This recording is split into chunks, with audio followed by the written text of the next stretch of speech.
Assalamualaikum warahmatullahi wabarakatuh. Perkenalkan, nama saya Imran Rofiki, NIM 2021520043. Di sini saya akan mempresentasikan tugas akhir dari mata kuliah pemrograman visual, di mana kita membuat aplikasi menggunakan Visual Studio dengan bahasa C#.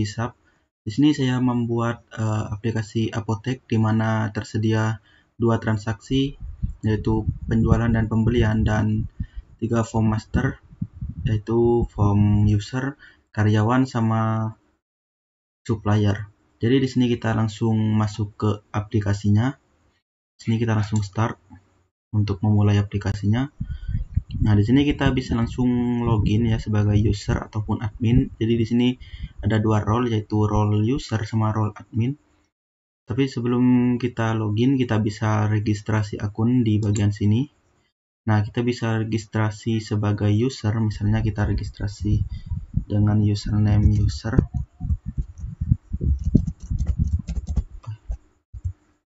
Terus kita bikin passwordnya, misalnya 123, dan konfirmasi password ini adalah password ulangan dari yang di atas ini.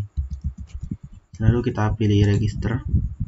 Nah, setelah registrasi berhasil, kita bisa langsung melakukan login sebagai user.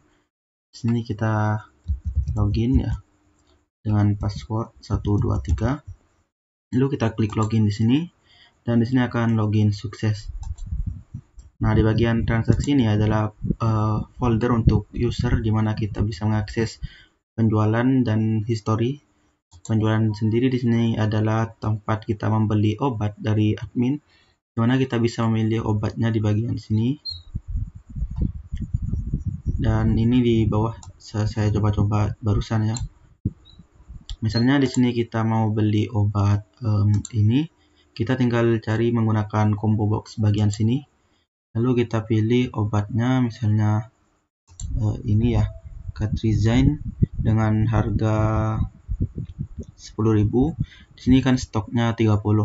Misalnya di sini kita mau beli obatnya 20 stok, maka di sini harganya 10.000 dikali 20, harganya 200.000. Lalu kita klik bayar.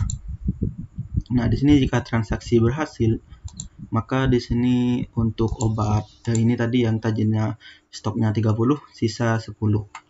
Nah, untuk tombol untuk form history sendiri adalah tempat di mana kita melihat history transaksi kita ya, dengan tabel nama, obat, jumlah yang kita beli, harga, sama tanggal. Misalnya di sini kita mau beli lagi dengan nama vitamin C. Di sini vitamin C ada 55 stok. Misalnya kita beli 50 stok. Maka di sini harga 5.000 dikali 50, harganya 250.000. Lalu kita klik bayar. Dan di sini transaksi berhasil, maka di sini stok dari vitamin C sisa 5. Dan di bagian history sendiri di sini akan bertambah. Kita bisa melakukan pencarian kalau history kita banyak dengan nama obatnya ya, vitamin C, ataupun nama yang lain yaitu C. Nah, seperti ini nanti akan muncul obat yang kita beli.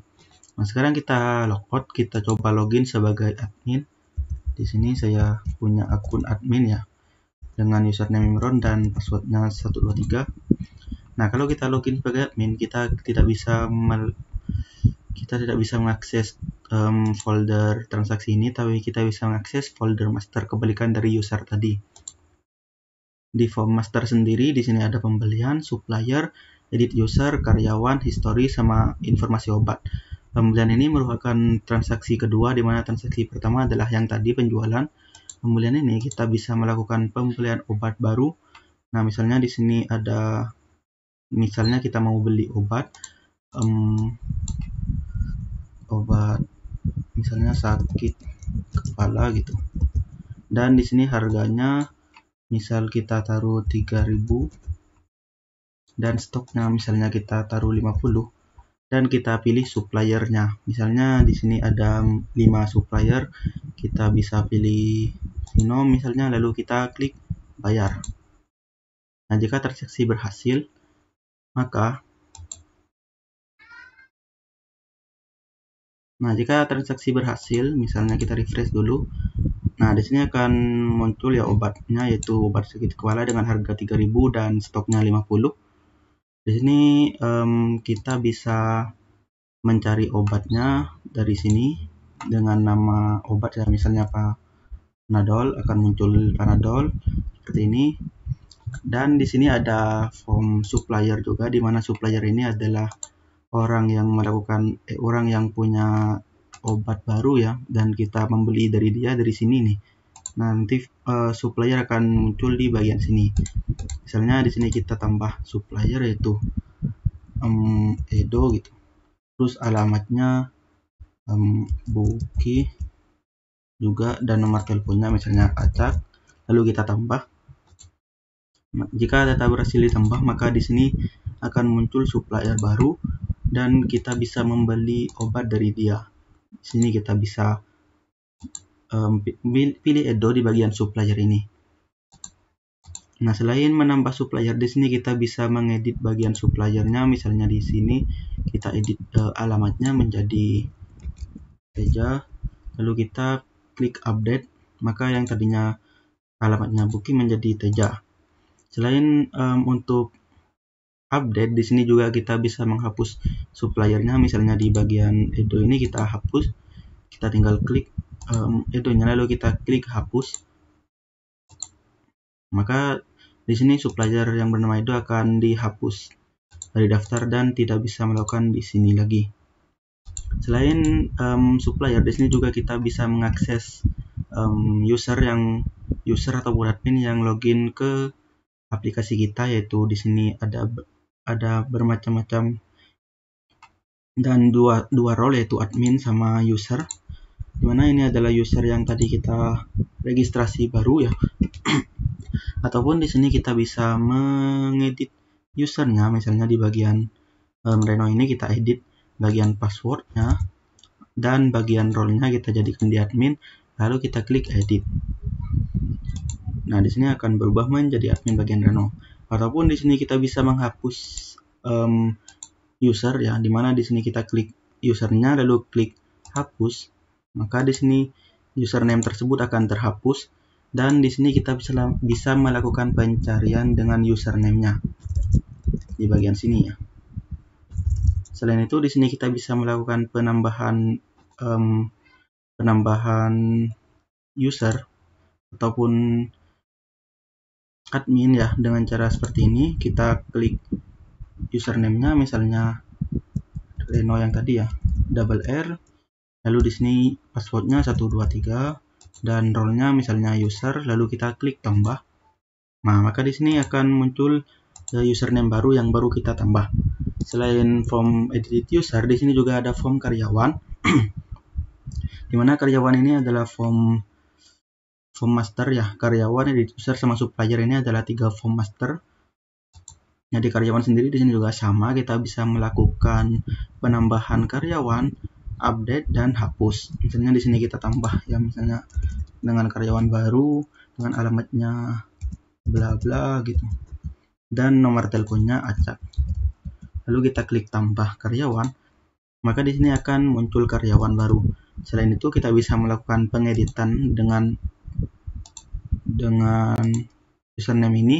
Misalnya username-nya kita ganti dengan new, lalu kita klik update, maka di sini nama karyawannya akan berubah. Selain itu kita bisa menghapus karyawan tersebut. Nah, setelah dihapus di sini akan menghilang di tampilan data grid view-nya ini. Kita juga bisa melakukan pencarian jika datanya di sini banyak.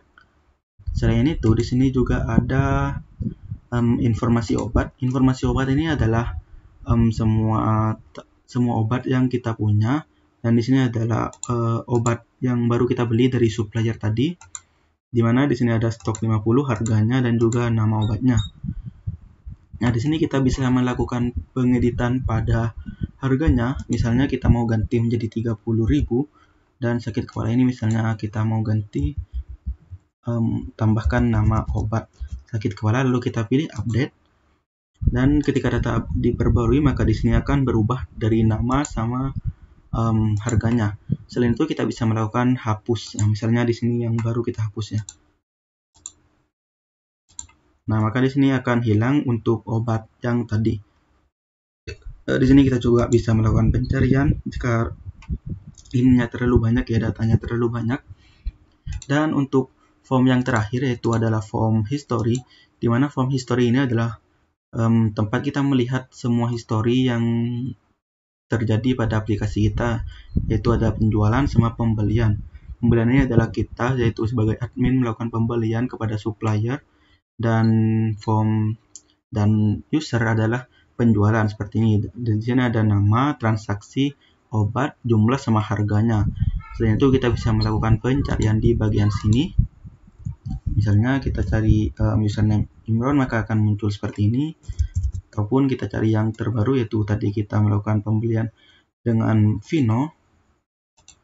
Kita cari yang namanya Vino. Nah, akan muncul seperti ini. Selain itu di sini kita juga bisa melakukan cetak ya pada history kita, dimana kita tinggal klik cetak ini. Nah, lalu di sini akan tercetak semua history yang ada, yang dari sini nih, tercetak ke sini. Ataupun kita bisa melakukan pencetakan ini kepada menjadi folder Excel, PDF ataupun Word. Misalnya kita coba ke PDF ya. Kita tunggu sebentar dan kita coba masukkan ke dokumen misalnya, lalu jangan deh, ke picture. Lalu kita coba taruh di sini report 2 PDF. Kita masukkan ke save picture. Kita coba masukkan di sini. Nah, setelah itu kita coba lihat untuk foldernya tersebut, file PDF-nya tersebut ya, di bagian picture. Terus mana tadi? Oh, picture. Nah, ini lalu ke save picture. Nah, bagian report 2 ini. Nah, di sini akan tercetak menjadi PDF ya untuk transaksi historinya tadi. Jadi kita bisa kembali lagi ke aplikasinya. Nah, seperti ini. Selanjutnya kita close. Dan setelah kan tadi kita melakukan pembelian obat sakit kepala ya. Nah, di sini akan muncul lagi di bagian user ini. Misalnya kita login lagi ya sebagai user tadi. User 123 login. Nah, di bagian penjualan ini, maka di bagian sini akan muncul obat baru ya, obat sakit kepala yang baru kita beli tadi ke supplier. Jadi kita bisa melakukan pembelian obat ini dari user kepada admin ya. Misalnya kita langsung beli 50, maka di sini stoknya akan langsung terkuras menjadi 0. Dan tentunya akan masuk ke history kita. Dan mungkin sekian dari saya, presentasi dari saya, kurang dan lebihnya saya mohon maaf. Wassalamualaikum warahmatullahi wabarakatuh.